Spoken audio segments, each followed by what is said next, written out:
All-round ഒരു കമലാസൻ അങ്ങനെ ചെയ്തിട്ടുണ്ട്. ആക്ഷൻ അങ്ങനെ ചെയ്യുന്നുണ്ട്. സെക്കൻഡ് ഹാഫിലോ ഫസ്റ്റ് ഹാഫ് സെൻറ്റിമെൻറ്റ്സിലുണ്ട്. നിങ്ങൾ പറഞ്ഞ പോലെ ഇൻറ്റിമേറ്റ് സീക്വൻസ് എന്താ അത്ര അങ്ങനെയൊന്നും ഇല്ല. ട്രെയിലറിൽ കാണുമ്പോൾ വയലൻസ് ആവശ്യത്തിനായിരുന്നു. പിന്നെ ഇത് വളരെ ലാഗായി തോന്നുന്നു. തമ്മിൽ മനസ്സിലാക്കാത്തതാണ്. തമ്മിൽ മനസ്സിലാക്കാത്തവർ സബ്ടൈറ്റിലൂടെ കാണും. പിന്നെ ഒരു ചതി നടന്നിട്ട് പിന്നെ റിവെഞ്ച് കാണിക്കുന്ന ഫിലിമാണ്. നായകൻ്റെ അത്ര വരില്ല, പക്ഷേ ഡയറക്ഷൻ നല്ലതാണ്. മനോജിൻ്റെ ഡയറക്ഷൻ നല്ലതാണ്. നല്ല സ്റ്റോറി ഉണ്ട്. പക്ഷേ എല്ലാം കൊണ്ടും മലയാളത്തിൽ ഒരുപാട് ആർട്ടിസ്റ്റ് ഉണ്ട്. ഐശ്വര്യക്ക് കാണാൻ ചെയ്തിട്ടുണ്ട്.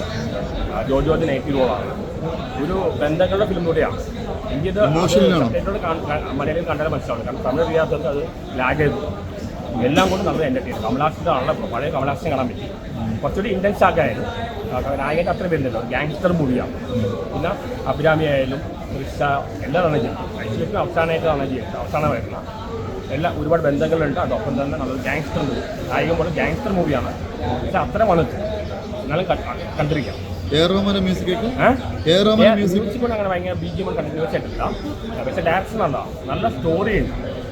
ഫസ്റ്റ് ഹാഫ് ആക്ഷൻ സെക്കൻഡ് ഹാഫിൽ വരുന്നത്. ഫസ്റ്റ് ഹാഫ് നല്ല സെൻറ്റിമെൻറ്റ്സാണ്. ചിമ്പു ആണ് ചെയ്യുന്നത്. ചിമ്പു കമലാസ് നല്ല കോമ്പിനേഷനാണ്. പിന്നെ ഈ പരിപാടി ഇതിൻ്റെ സിനിമയിൽ ഈ ട്രെയിലറിൽ കാണിക്കുന്ന ഇൻഡിമേഷനൊന്നും സിനിമയിലില്ല.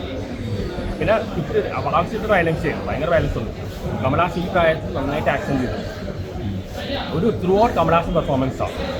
ജോർജ് കാഞ്ഞിരപ്പള്ളി പത്രത്തിലാണ് ചെയ്യുന്നത്. നെഗറ്റീവോളാണ്. പിന്നെ കുറേ ആർട്ടിസ്റ്റുകളുണ്ട്. എല്ലാം കൊണ്ട് എനിക്ക് ഇഷ്ടപ്പെട്ടു. എൻ്റെ അഭിപ്രായം എനിക്ക് പറയാൻ പറ്റും. ലാഗ് തോന്നും ബിക്കോസ് തമിഴ് മനസ്സിലാക്കാം. ഒരുപാട് കോൺവെർസേഷൻസ് ഉണ്ട്. അത് തമിഴ് മനസ്സിലാത്തതുകൊണ്ടായിരുന്നു. എല്ലാവരും അടിപൊളി പെർഫോമൻസ്. കമൽ സാറിൻ്റെ ആയാലും STRൻ്റെ ആയാലും തൃഷ നൈസായിട്ടുണ്ട്. ആ കോംബോ എങ്ങനെ ഉണ്ടായിരുന്നു? ചിമ്പു കമൽ ആ കോംബോ എങ്ങനെ ഉണ്ടായിരുന്നു? കമൽ കോംബോ എങ്ങനെ ഉണ്ടായിരുന്നു? നൈസ് രസമുണ്ടായിരുന്നു. കാരണം രണ്ടുപേരും നമ്മുടെ പ്രിയപ്പെട്ട ആൾക്കാരാണ്. അപ്പോൾ രണ്ടുപേരും ഒരുമിച്ച് കാണുന്ന സമയത്തുള്ളൊരു ഭയങ്കര ഫീൽ കിട്ടുന്നുണ്ടായിരുന്നു. മാത്രമല്ല കമൽ സാറിൻ്റെയും A.R. റഹ്മാൻ്റെയും മനസ്സാറിൻ്റെ എല്ലാം കോംബോ ഒരുപാട് കഷം പിന്നെ കാണുകയാണ്. അപ്പോൾ അതിൻ്റെ ഒരു സാധനം ഭയങ്കരമായിട്ട് ഫീൽ കിട്ടുന്നുണ്ടായിരുന്നു. ടെക്നിക്കലി ഏറ്റവും കൂടുതൽ ഇഷ്ടപ്പെട്ടത് ഇനി മ്യൂസിക് സൈഡും പിന്നെ എന്താ സിനിമാറ്റോഗ്രഫി അടിപൊളിയായിരുന്നു. സിനിമാറ്റോഗ്രഫി കാരണം ഈവൻ കുറച്ച് സ്നോഫോളിൻ്റെ ഫ്രെയിംസ് ഉണ്ട്. കാര്യങ്ങളെല്ലാം അടിപൊളിയായിരുന്നു കാണാൻ. മീൻസ് അതിൻ്റെ ഒരു കളർ ഗ്രേഡിങ്ങും രസമായിരുന്നു കണ്ടോണ്ടിരിക്കാനായിട്ട്. നൈസായിട്ടുണ്ടായിരുന്നു.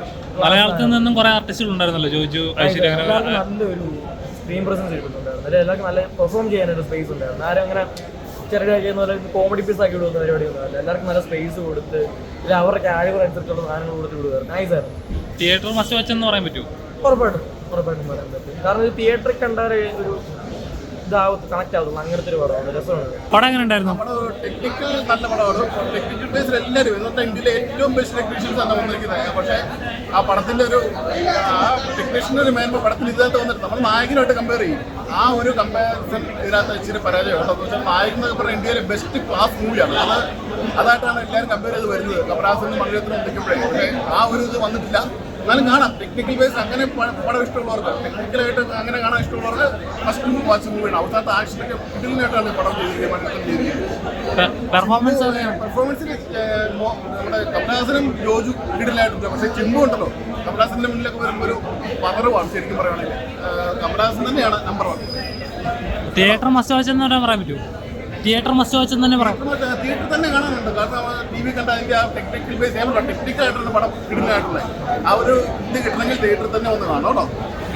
മ്യൂസിക് ശ്രീകർ പ്രസാദിന്റെ എഡിറ്റിംഗ്, രവികൃഷ്ണന്റെ ക്യാമറ ടെക്നീഷ്യൻ എന്നൊക്കെ പറഞ്ഞാൽ ഇന്ത്യയിലെ ബെസ്റ്റ് ടെക്നീഷ്യൻ ആണ് വന്നിരിക്കുന്നത്. ആ ഒരു ബേസിൽ വന്ന് പടം കാണാം.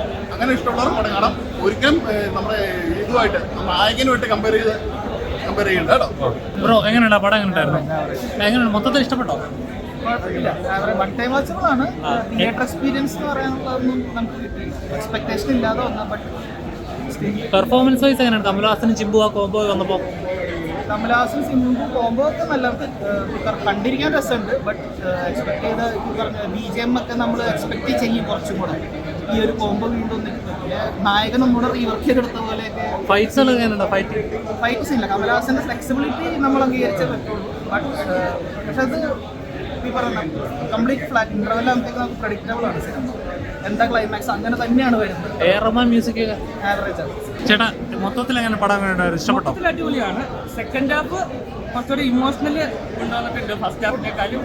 അപ്പോൾ എനിക്ക് പേഴ്സണലി ഇമോഷണല് കൂടുതലും വർക്കൗട്ട് ആയിട്ടുണ്ട്. ലാസ്റ്റൊക്കെ എനിക്ക് കണ്ണ് നടന്നു പോയി. പിന്നെ ഫൈറ്റ് കമൽഹാസന് ചെയ്യാൻ പറ്റുന്ന രീതിയിൽ പുള്ളി മനോഹരമായിട്ട് ചെയ്തു. പിന്നെ എയർമാൻ മ്യൂസിക്കിൽ അറിയാം, അപ്പോൾ പുള്ളി കറക്റ്റായിട്ട് പ്ലേസ് ചെയ്തിട്ടുണ്ട്, എവിടെയൊക്കെ പ്ലേസ് ചെയ്യണം അവിടെയൊക്കെ ചെയ്തിട്ടുണ്ട്. അതൊക്കെ അടിപൊളിയായിട്ടുണ്ട്. പുള്ളി കമൽഹാസൻ വരുമ്പോഴേ ഒരു എനർജിയാണ്.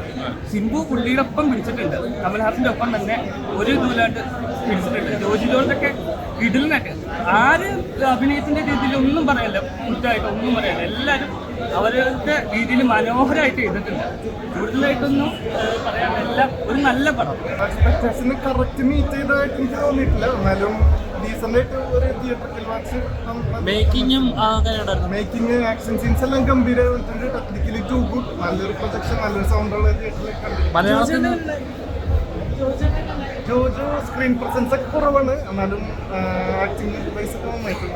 വർഷങ്ങൾക്ക് ശേഷം നായകൻ എന്ന സിനിമയ്ക്ക് ശേഷം വന്നിട്ടുള്ള കമലഹാസൻ മണിരത്നം കോംബോയാണ്. അതുപോലെ AR റഹ്മാന്റെ മ്യൂസിക് ചുമ്മാ വാരി വലിച്ചിട്ടുള്ള മ്യൂസിക് ഒന്നല്ല, ഇതൊരു വേറൊരു ജോണറിൽ ഇങ്ങനെ പോയിക്കൊണ്ടിരിക്കുകയാണ്, ഒഴുകി പോകുന്ന ഒരു സിനിമയാണ്. കമലഹാസന്റെ അഭിനയം ഒരു രക്ഷയില്ല. അദ്ദേഹത്തിന് നമുക്കറിയാം ഒരുപാട് പ്രായമായിട്ടുണ്ട്, പക്ഷേ ആ പ്രായത്തെ എല്ലാം അതിജീവിക്കുന്നത് ഇങ്ങനെ പെർഫോമൻസോട് തകർത്തിരിക്കുകയാണ്. ഒരു രക്ഷയില്ല, കിട്ടിലും പടമാണ്. എന്തായാലും ആക്ഷനൊക്കെ അടിപൊളിയാണ്. കാരണം അത്രയും പ്രായമുണ്ട്, ഈ പ്രായത്തിലും 5 സാധനമാണ് ചെയ്തിരിക്കുന്നത്. ഒരു രക്ഷയില്ല. ആക്ഷനാണോ കൂടുതൽ പ്രാധാന്യം കൊടുത്തിരിക്കുന്നത്? ആക്ഷനുണ്ട്, കഥയിലവിടെ മിക്സിംഗ് ആണ്. കാരണം ചിമ്പു ഒരു രക്ഷയില്ല, ചിമ്പു ഒക്കെ അടിപൊളിയാണ്. ചിമ്പു ഇനി തമിഴിന്റെ അടുത്ത ഒരു സ്റ്റാർ ആവാൻ സാധ്യതയാണ്. കാരണം ചിമ്പുന്റെ ഒരു കംബാക്ക് ആയിട്ടാണ് സിനിമ. നായകനേക്കാൾ വില്ലന് പ്രാധാന്യം ഉണ്ടെന്ന് കേൾക്കുന്നുണ്ടല്ലോ. നായകനെക്കാട്ടും വില്ലന് പ്രാധാന്യം ഉണ്ടെന്നല്ല, ഇത് ആ കഥ പറഞ്ഞു പോകുന്ന രീതി അങ്ങനെയാണ് ആ സിനിമ പോകാൻ പറ്റുള്ളൂ. നമുക്ക് പ്രഡിക്റ്റബിൾ ആണ് സിനിമ. തുടക്കം തന്നെ മനസ്സിലാവും ഈ ക്യാരക്ടർ ചിമ്പു എന്ന വില്ലൻ തന്നെയാണെന്നുള്ളത് നമുക്ക് മനസ്സിലാവുന്നുണ്ട്. അതങ്ങനെയാണ് സിനിമ മേക്ക് ചെയ്ത് പോയിട്ടുള്ളത്. ഇതിന്റെ രവി കെ ചന്ദ്രൻ എന്ന് പറയുന്ന ക്യാമറാമാൻ ഒരു രക്ഷയില്ല, അടിപൊളി ഫ്രെയിമാണ്. ഇതിന്റെ ഡയറക്ഷൻ ഒരു രക്ഷയില്ല. ഇതിന്റെ സ്ക്രിപ്റ്റും സൂപ്പറാണ്.